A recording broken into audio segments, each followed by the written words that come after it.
Picture two guys who learned the exact same skill, sat through the exact same training, got the exact same certificate. 5 years later, one's barely scraping by, the other's pulling in 10 times the money. Nobody told them different things. They didn't learn different skills. So what happened between them? Take an accountant. One says she makes $20 an hour, exhausted, buried in spreadsheets every tax season. Another says $200 an hour. Same title, same core skill, 10 times the paycheck. That gap is what this whole video is about. Same story with illustrators. One posts that she charges $8 an hour for custom art, barely covering her coffee budget. Another illustrator, same tablet, same skill level, charges $150 an hour and stays fully booked. $8 versus $150. Not a talent gap. Web developers show the same split. One guy brags on a freelance forum that he landed a gig for $5 an hour, thrilled to even get paid. Another web developer, similar stack, similar experience, bills $150 an hour without blinking. $5 versus $150.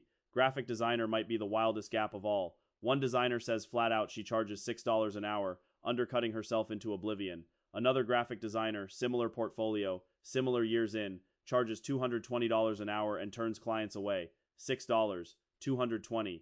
At some point, you have to stop asking what skill pays and start asking why the same skill pays so differently. Here's the reframe that changes everything. You think the goal is finding a rare, secret skill nobody else has. It's not. High-income skills are just skills that solve high-income problems. Think of every skill you've got as a key. The lock you choose to use it on decides the payout. Small lock, you crack open a piggy bank. Big lock, you're standing in front of a vault. So what actually makes a problem worth big money? It's not how hard the problem is to look at. It's who's on the other side of it. A high-income problem is one that somebody with real money, real resources, and real urgency needs solved right now. Poor problems get poor budgets. Rich problems get rich budgets. That's the entire vault, right there. So how do you actually spot a big problem before you commit years of your life chasing the wrong one? There's a scale. On one end, small, annoying problems that barely register. On the other end, massive, urgent problems that consume somebody's entire life. Everything you do for money lands somewhere on that scale, whether you've ever thought about it or not. A small problem looks like this. It's mildly annoying. It's not ideal. Someone might complain about it over drinks, then completely forget about it by morning. Nobody's losing sleep. Nobody's desperate. It's the kind of problem where the person shrugs and says, I'll deal with it eventually, maybe next month, maybe never. That shrug is the sound of low pay. A big problem looks completely different. It's the kind of thing that wakes somebody up at 3 in the morning, staring at the ceiling, stomach in knots. It's actively wrecking their quality of life, their business, their sleep, their marriage sometimes. When a problem gets that heavy, the person isn't shrugging anymore. They're desperate, and desperate people don't negotiate on price. Here's the trap so many guys fall into. They solve small problems, and worse, they solve them for people who don't have the money or the urgency to pay well anyway. No disposable income, no real stakes, no rush. You end up doing decent work for a client who's counting every dollar, and you're stuck charging 8, 10, 20 bucks an hour for years. Now flip it. Solve a big problem, the 3 a.m. kind, for someone who actually has money and is desperate to make the pain stop, and the price stops being a debate. They're not haggling over 20 bucks. They're relieved to hand over 200, because the cost of staying stuck is so much higher than the cost of hiring you. That's how you climb the entire pay scale. So how do you actually tell whether a problem is small or big before you spend 6 months building a business around it? There are 4 questions I run every single potential client, product, or offer through. Ask these before you pick a niche, before you pick a client, before you build anything. Get this part wrong, and everything downstream stays capped at the piggy bank. Question 1. How tightly is this problem tied to someone's time, money, or energy? If it's actively costing them money, draining their energy, or eating their time when they have none left to spare, that's a big problem. If it's just a minor inconvenience that doesn't touch any of those 3, it's small. The tighter the grip on those resources, the bigger the check. Question 2. How close is this problem to someone's deepest desire, the big dream they actually care about? Fixing a font on a website is not the same as fixing the thing standing between someone and the life they've imagined for themselves. The closer your solution sits to that core desire, the more it's worth, because now you're not selling a task, you're selling the dream itself. Question 3. How much does this person hate doing this task themselves? If they'd honestly rather Google it and figure it out over a weekend, it's not really a problem, it's a minor errand. But if the thought of doing it themselves makes them want to throw their laptop across the room, that's a real problem, and real problems come with real budgets attached. Question 4, and this is the one people get backwards. You think you need the rarest, most secret skill on earth.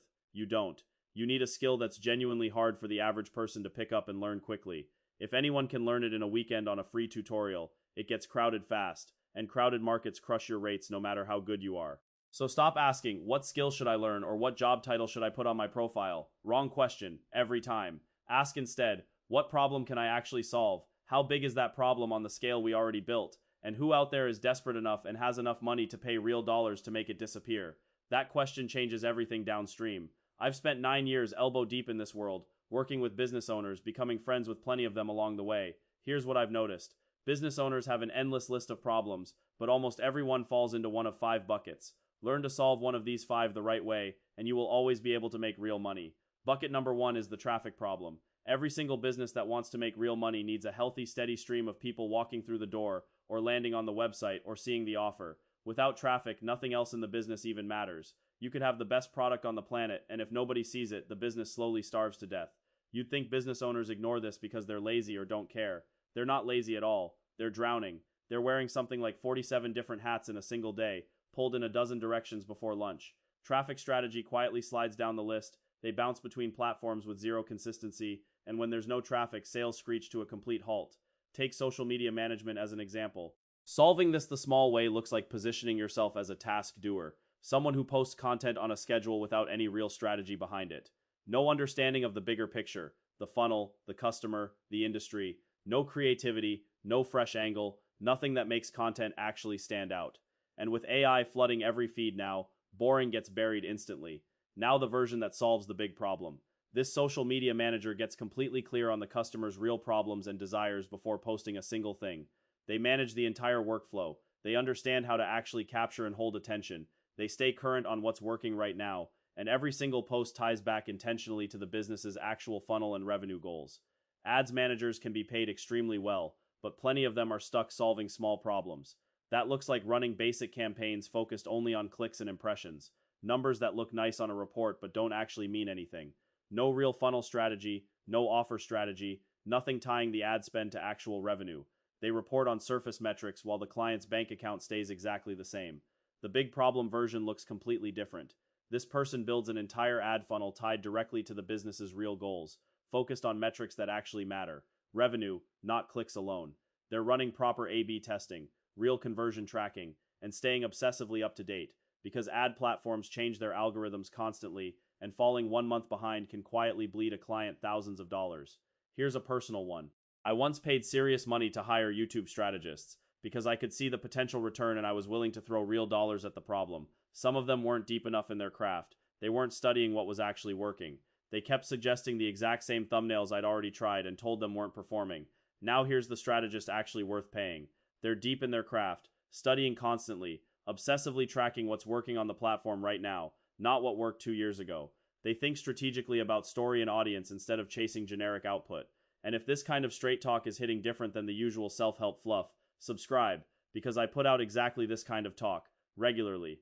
Notice something as we go through this. I keep circling back to certain soft skills, and I actually hate that phrase, soft skills, because these are some of the most important skills for making great money over time. The first one is staying studious. The people earning vault money genuinely care about their craft, they stay curious, and they never stop learning, long after everyone else stopped. The second soft skill is understanding context deeply. Storytelling, tension, human psychology, all of it. Every single client, every human being, carries so much context around their situation. If you don't take the time to actually understand that, you can't build a strategy or give advice that genuinely fits them. You end up handing out generic, blanket advice, and generic advice is exactly what low pay sounds like. The third soft skill is creativity, and here's the reversal. You'd think in the age of AI, creativity would matter less, since a machine can generate anything instantly. It's the opposite. Creativity is one of the top 3 skills getting hired for right now, because if you can take something working in another industry and make it fresh and human here, that novelty alone commands real money. That's bucket 1, traffic, fully unlocked. This next one is where things get even more interesting, because it explains why some of the biggest creators online, the ones pulling in millions of views, are still broke. Bucket 2 is the conversion problem. Someone has attention, but nobody watching actually takes action, buys, signs up, or clicks through. No conversion means no sales, no matter how much traffic you have. Copywriting is one of the highest paid skills out there when it's done right, but plenty of copywriters cap themselves solving small problems. That looks like positioning as someone who can write literally anything for anyone. No specialty, no niche. They jump straight into writing without understanding the business context or the reader at all, and they lean on AI to do the thinking for them.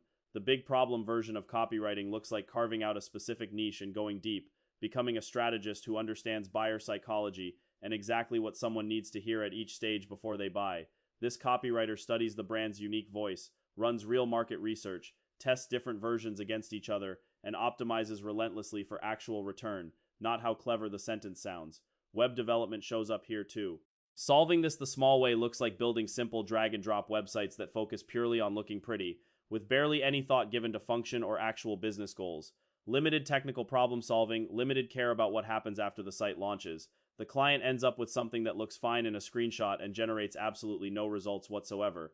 The big problem version builds every website with one contextual goal in mind, generating actual leads and actual sales for the business owner. This developer is intentional about the customer and the exact market they're building for. Thoughtful, strategic, creative in how each page guides a visitor toward becoming a paying customer. That shift alone is often the difference between $5 an hour and $150. Bucket 3 is the delivery problem, and this one's sneaky because it hits businesses that already look successful. They can get customers in the door without much trouble.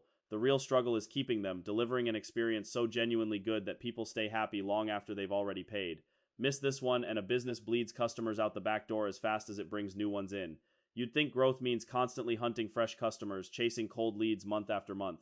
It's not. It's almost always cheaper and faster to get someone who already trusts you to buy again than to convince a total stranger to trust you for the first time.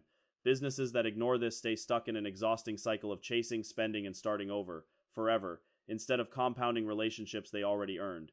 A program manager is a great example of a skill that solves this delivery problem. The small version looks like handling random admin tasks, scheduling calls, manually organizing whatever's in front of them that day. It's reactive instead of strategic, managing a daily to-do list instead of the actual business outcomes. Helpful, sure, but it's the kind of helpful that rarely breaks past a modest hourly rate. The big problem version hyper-focuses on customer satisfaction and actual results. This person thoughtfully designs the entire client journey, so people feel genuinely delighted at every step, builds systems that catch problems before they even become problems, and hunts down exactly where a program is quietly draining time, energy, or profit. That kind of ownership is rare enough that businesses will pay 6 figures a year to keep it. Here's the mindset shift that changes how much every one of these skills pays.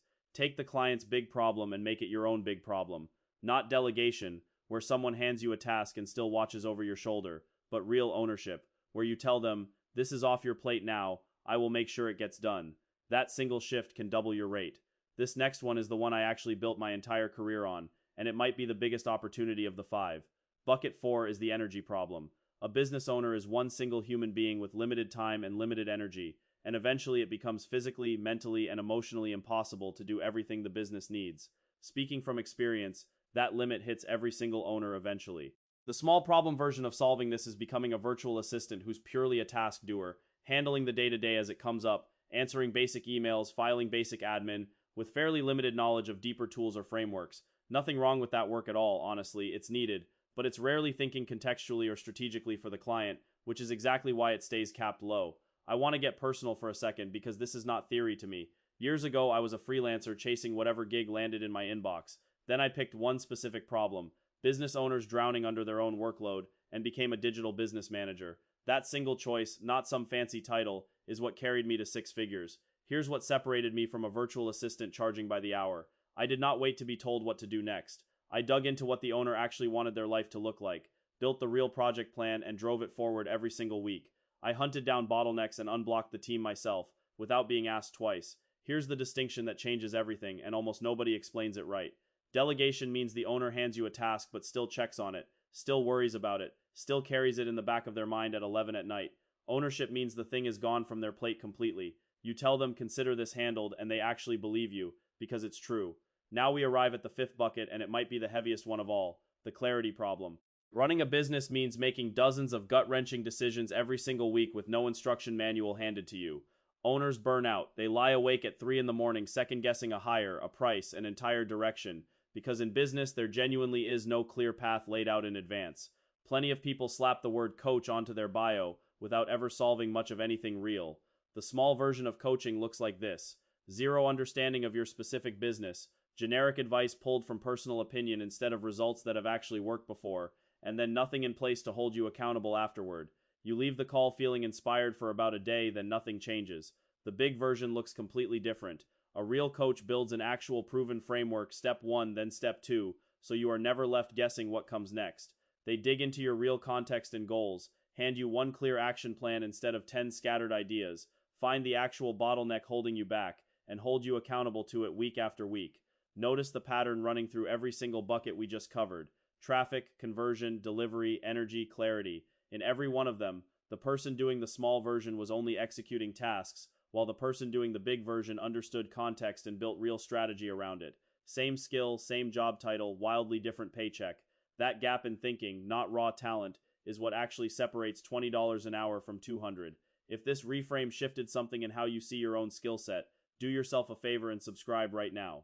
I am not here selling empty hustle slogans or hype about grinding harder. I put out exactly this kind of grounded, strategic breakdown on a regular basis, the kind built to actually change how much money lands in your account each month. Stick around, there is more coming. Let's talk about creativity for a second, because it is quietly becoming one of the top 3 skills employers like me are hiring for right now. With artificial intelligence flooding every industry with generic, interchangeable output, a person who can take an idea from a completely different field and make it feel fresh in yours stands out instantly. That kind of original thinking makes me lean in, and I will pay serious money for it. You have probably heard people wave off things like curiosity, communication, and creativity as nothing more than soft skills, something secondary to the real technical stuff. That framing is completely backwards. Being deeply studious about your craft, understanding human psychology and context, adapting your advice instead of handing out a blanket answer, those are not the soft skills. Those are the actual highest paying skills in the entire market. So here is your homework, fellas. Take whatever job title or skill you already hold right now and ask yourself honestly which version of it you are actually running. Are you the social media manager posting content with no real strategy, or the one tying every single post back to funnel goals? Are you the web developer who only makes things look pretty, or the one engineering sites built to generate leads? Answer that honestly. At the end of the day, making great money was never about hunting down some secret job title or trendy skill nobody else knows about. It comes down to finding a real problem, one tied tightly to someone's time, their money, their energy, or their deepest desire, and then actually doing the unglamorous work of solving it deeply for a client who has both the means and the motivation to pay you well. If you are hungry for more direction on exactly where to point all of this, we have already built a fully researched breakdown on the best and worst business ideas to start in the year ahead. Real numbers, real examples, zero guesswork. Go watch that one next. Run it through this same lens of small problem versus big problem, and start climbing toward the rate you actually deserve.